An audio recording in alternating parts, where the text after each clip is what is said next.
रत्नागिरी जिल्ह्यातील विधानसभा निवडणुकीला रंगत येणार असून स्वतंत्र लढण्याचे संकेत मिळत आहेत। लोकसभा निवडणुकीनंतर आता ऑक्टोबर-नोव्हेंबर मध्ये विधानसभा निवडणुकाची तयारी सर्वच राजकीय पक्षांमधून सुरू झाली आहे।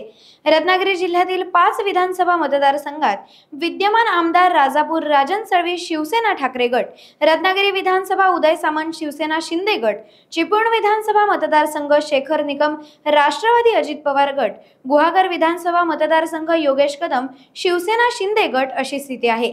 येत्या विधानसभा निवडणुकीत महायुती आणि महाविकास आघाडी यांच्यात सामना होणार असे म्हटले जात असले तरी राष्ट्रवादी काँग्रेस अजित पवार गट स्वतंत्र निवडणूक लढण्याच्या तयारीत आहे असे म्हटले जात आहे।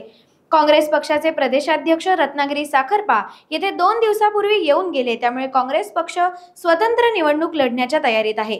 भाजपाचे महाअधिवेशन पुणे येथे झाले, यावेळी कार्यकर्त्यांचा स्वतंत्र निवडणूक लढण्याचा मानस होता। म्हणजे सर्वच राजकीय पक्ष स्वतंत्र निवडणूक लढण्याच्या तयारीला लागलेले दिसून येत आहेत। राजापूर विधानसभा मतदारसंघ शिवसेना ठाकरे गटाचे राजन सळवी यांच्या विरोधात शिवसेना शिंदे गटाचे किरण सामंत उभे राहण्याची शक्यता आहे। तसेच काँग्रेसचे अविनाश लाड हे इच्छुक आहेत, त्यामुळे येथे चांगली पॅटर्नची शक्यता आहे।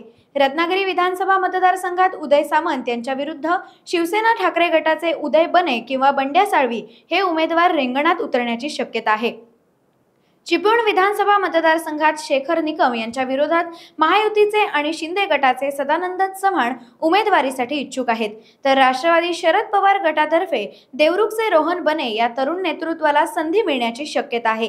खेड विधानसभा मतदारसंघात शिवसेना शिंदे गटाचे योगेश कदम यांच्या विरुद्ध राष्ट्रवादीचे संजय कदम हे निवडणूक लढण्यासाठी इच्छुक आहेत आणि महत्त्वाचा मतदारसंघ म्हणजे गुहागर विधानसभा मतदारसंघ लक्षवेधी ठरणार आहे।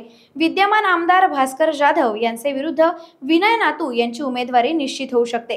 गेल्या लोकसभा निवडणुकीत या 5ही विधानसभा मतदारसंघात ठाकरे गटाचे वर्चस्व कायम राहिले असल्याने येत्या काळात होणारी विधानसभा निवडणूक चुरशीची होणार आहे असे राजकीय समीक्षकांचे म्हणणे आहे, त्यामुळे निवडणुकीला रंग येणार आहे। टाइम्स डिजिटलला लाईक करा, सबस्क्राइब करा, शेअर करा आणि बेल आयकॉन दाबायला विसरू नका। Times digital.